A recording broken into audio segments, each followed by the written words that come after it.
Welcome back to the workshop. We're joined by Tyler Bell. Hey. This is part 2 of making a forged armchair. Today's episode is sponsored by CrowdCow, which is an online marketplace for the best meats available anywhere. CrowdCow thinks it's important that you're better connected to the meat that you eat. And when you shop with CrowdCow, you know exactly where that food is coming from. The way it works is you go online and you browse their incredible selection of beef, pork, seafood, and chicken, and you order it, but you don't have to worry because each cut is individually sealed and it arrives under dry ice, fully frozen. You don't need to worry about running out of your favorite meat because you can get it on your schedule and have it arrive when you want. Become a member for free and get perks like 5% off and free shipping when your order's over $99. The food you get from CrowdCow is better for you because there's no growth hormones and unnecessary antibiotics in it. You can have a way bigger selection of meats that you'd never find at your local grocery store. And I have to say, the steaks that I have gotten from CrowdCow are utterly fantastic. So get $15 off your first CrowdCow order and get 5% off your purchase by becoming a member at crowdcow.com/Alec. Thank you, CrowdCow, for sponsoring this. Let's jump back into the video. We forged the front half of the legs yesterday. Tyler made great progress testing what our seat material was going to be, and he's even started cutting it. We're going to put these legs back in the fire and forge out our armchair section. It needs to be 18.2 inches long. We've made a fuller mark in the material. That isolates the material and provides us a point to bend it. So let's get forging. While those parts are heating up, we need to deal with the slag on these cuts and deburr. And we just did a little test bit, and this angle grinder whipped it off right quick.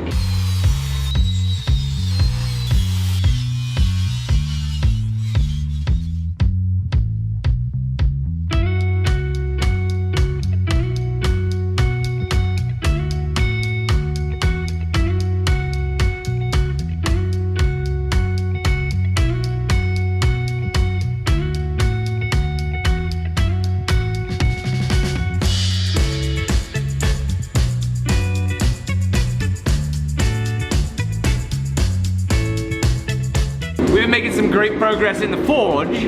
Yes, now I'm gonna spend some time bending up the seat and the backrest. So that's gonna be fun. We don't have a press brake. No. So you get to bend this sheet metal with a welding table. Yeah, we're gonna figure it out with some clamps. Good luck. Thank you. Great.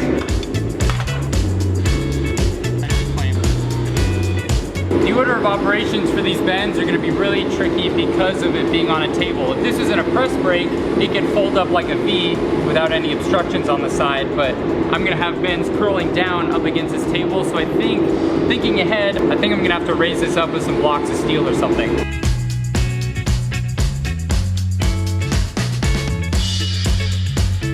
I bent it most of the way, but it needs to come even more, and so I'm gonna use this digital angle finder to find this angle relative to the seat. What? I nailed that on the first shot. I needed exactly 15 degrees. Perfect. I don't know, that's a lot of lean. That's a lot of lean. See what you think.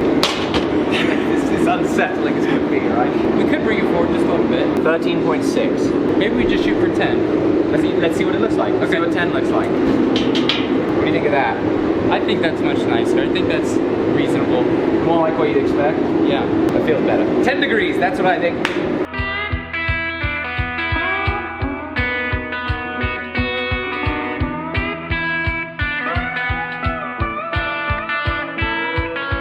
This is pretty cool, it's a chair. Outstanding. So you've got the Fusion file updated. Mm-hmm. All we've got to do now is get legs that are going to allow this to fit.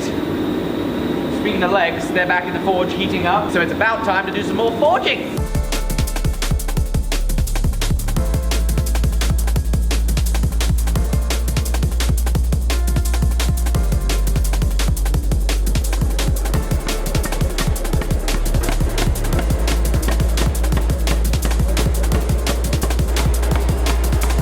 Second heat on the power hammer and you're forging tapers like a pro. Well done, man.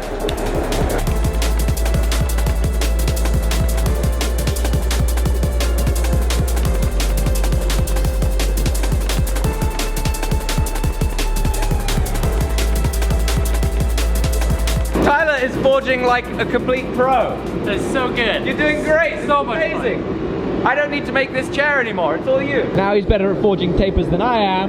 I'm gonna make a drift. Our legs are going to require square holes for tenoning. The hole will likely start off round, and then we're going to put a square drift through it. And that will open it up to suit the tenons we'll forge.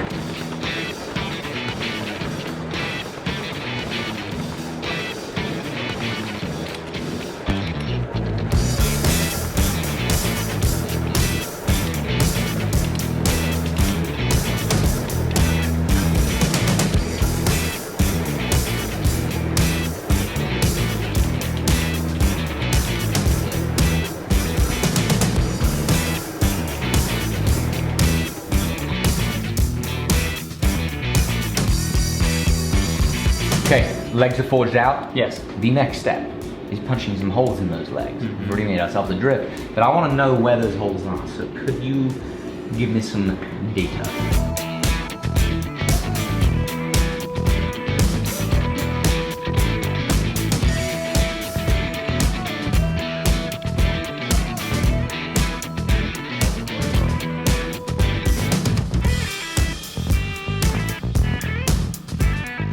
Okay, I was gonna punch the hole with this flat-bottomed round punch.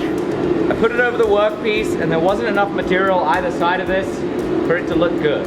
I think it was gonna look bad, it was gonna suck in too much material. So we're not gonna use this, we're instead gonna use a hammer eye punch. And this will make us a slot, so a slightly different hole profile. Yeah. This will punch a hole just fine.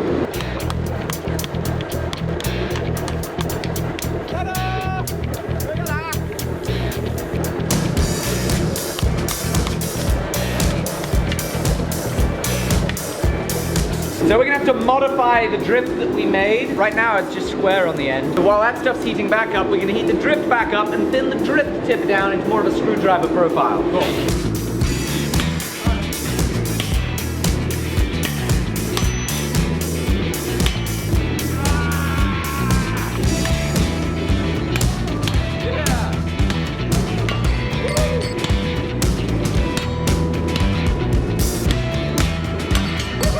Okay, with our holes punched, the next step is for us to forge our cross members. To make the tenons on our cross members, we need a monkey tool, which looks nothing like a monkey.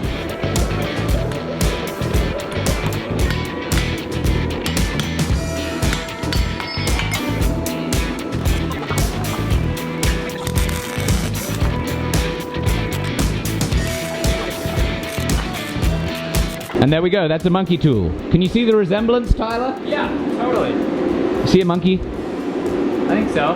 Just needs a banana. It's now on to forging the cross members.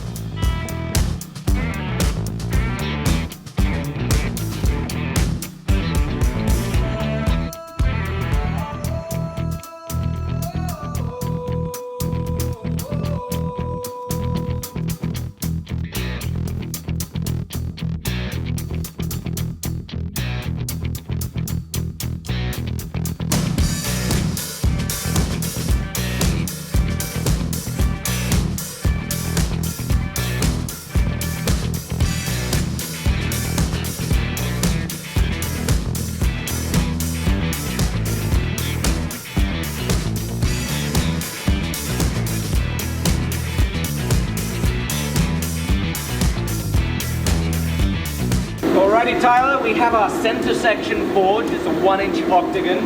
We've got them both matched up. Next step is tenons. I'm sure you all know what a tenon is. It's a thing that sticks out that goes in a hole, and in this case, it's going to get riveted over. Well, there's a couple of ways we can do it. We can forge it down on flat dies using kiss blocks to get it to size. And then that's where the monkey tool comes in. It's a tool with a hole and you use it to hit against the shoulders of the tenon to square them up. Or for greater accuracy, you can use something that looks like this, which is a butcher, a top and bottom butcher, and that brings down that material a little more accurately and precisely in this shoulder area. But one of the challenges we are going to have is that one of these tenons needs to be bent for it to work with the design of it. And it needs to be bent about 45 degrees as well. So I've not ever done that, but I have a suspicion that this is what we're going to do. We're going to use the monkey tool to force a bend into it, but we'll probably have to remove some excess material to save it bunching up and going funky. But I feel fairly confident with a big heat and a little bit of bending with the monkey tool, we might just be able to make this happen. Yeah. I'd love to be able to forge these tenons with a butcher tool, but we only have so much time, so we're not going to be able to make a butcher tool. but we might just find a butcher tool. When I bought the Chambersburg power hammer, I was very kindly given a palette of old industrial tooling. And I've not really given it a very thorough dig through, so I can't remember what there is in it. But there's some good stuff in there. A lot of it's quite specific. But if there's a butcher, oh, we're gonna be in a good spot. I don't think we're gonna be able to use a butcher. It does not appear we have one. We're doing a little investigation on the pieces we've already forged, because we have good evidence of what happens when we have a mark, put it at the edge of the dies and forge it down. And it's quite worrying, because that's about 1/4 of an inch or 3/8 of an inch of discrepancy from where the mark was and the edge of the dies were to where the shoulder ended up. And that's not as accurate as we need it, because the measurement from inside of the shoulder to inside of the shoulder is what dictates the angle of the legs of the chair, the width of it. It's all super important, so we've got to be bang on with accuracy. How hard would it be to make a butcher? It's possible. I don't know. I've never made a butcher. I think we should jump in. We'll see what we can do. Okay, hang on, I've got to interrupt us with just one quick thing. And that is, after more than a year of prototyping, designing, iterating, and reiterating, at last, our first piece of workwear, the Steele's 01 work trouser, work pants, is gonna be launching on the Alec Steele Co. store.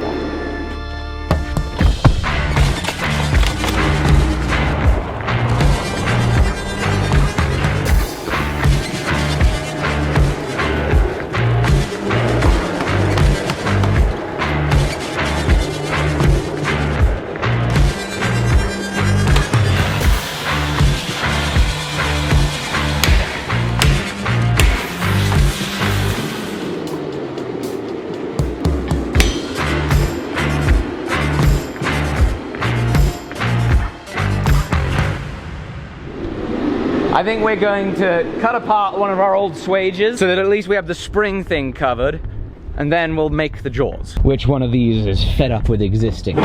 You shall be sacrificed.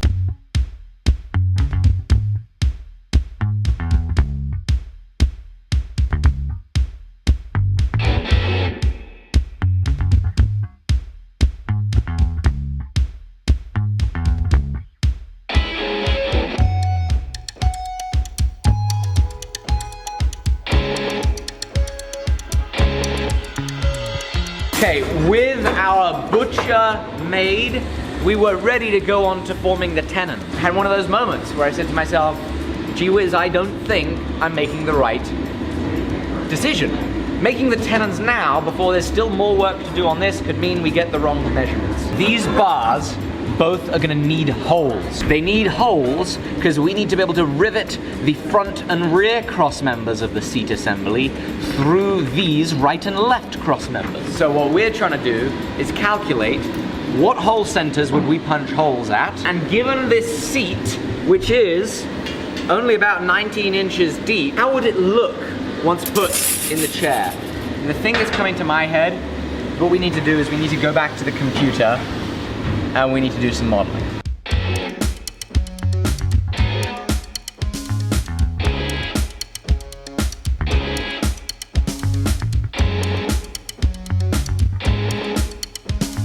This is a transition, and this is a bottle opener that Tyler made that is powered by pneumatics. Let's open some Sody Pop. What? Where did it go? Oh my goodness. Holy moly! I'm scared. Where is it? That's amazing! What an amazing invention! Got compressed air, pneumatic cylinder, a pusher. You gotta watch that YouTube video.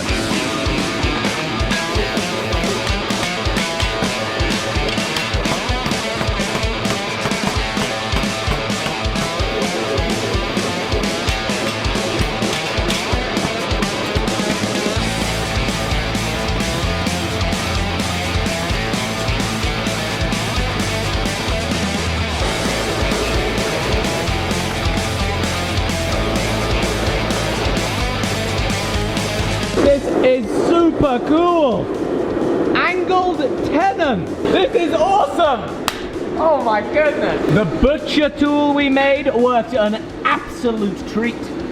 even for an angled tenon. I'm going to take off some of these sharp edges on the monkey tool, and we are going to use Tyler's foot vise.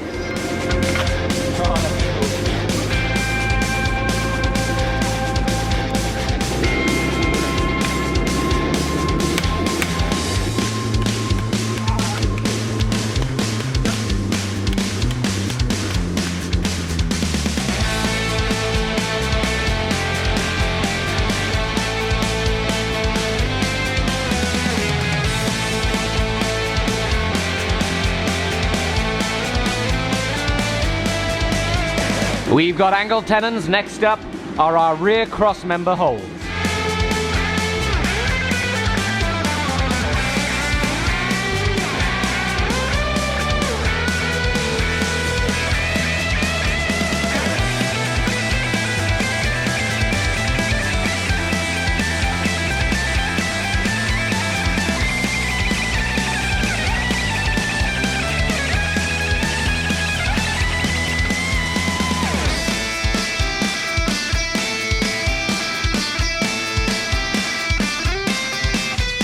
So Tyler and I have punched two lovely 5/8 square holes in this 1-inch octagonal bar.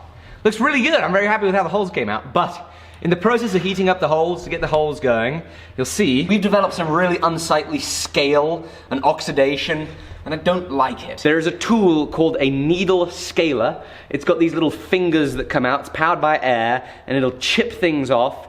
And I have spent so much time in my life chipping things with a little punch or a chisel, trying to chip the scale off, and I'm fed up. I've decided, instead of chipping things with a chisel or a punch, I'm gonna invest 45 minutes of time, and we're gonna go to Harbor Freight, pick up this tool, come back, then I'm never gonna have to sit there going, I'll just have this tool that goes grrrr. So let's go do some grrrr. Say hello to my little friend!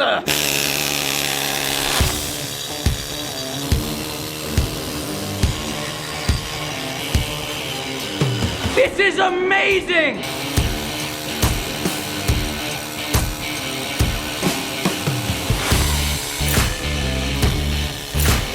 This is so incredible! This $70 tool, an hour of time to go buy it, it is gonna be invaluable!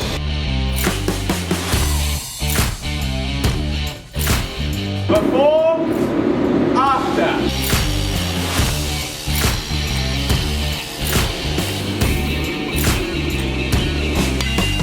We have our angled tenon, we have our first hole, it is now time for our second hole, so into the fire we go. Wonder what happens when we do it on hot steel.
So I cut a pocket for the magnet, and the magnet is retained by an iron-on patch. I've got a block of aluminum to iron it on because it's a magnet.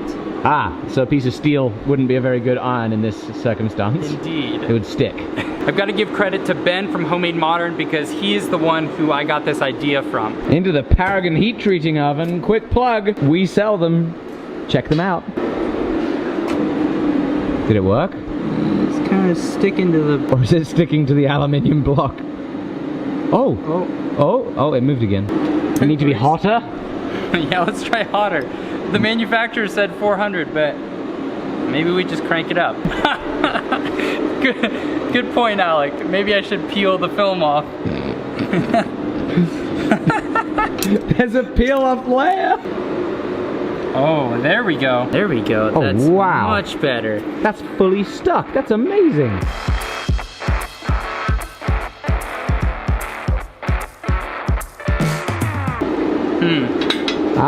That's why I did a test piece to see if it has a minimum bend radius. And it looks like that's going to be a tough radius for it. What about rivets, screws, or bolts? Through the felt. Through the felt. I think we should test riveting this to the seat. Drilling holes and a soft metal rivet and try to give it a shot. I still have tenons to make. But I'll need your help with the fusion file. Okay. Because I need to know how long I need to make the tenons. What I did earlier, Tyler, is I forged out some 1¼ round bar Into 3/4 inch square cross members for us to make 5/8 inch square tenons. out of. Let's see where we got to put the tenons. You want to know the length of this cross member? I can inspect this line, and that is 27¼ in between the stretchers. Oh yeah, look at that. We got tons Of room to play with.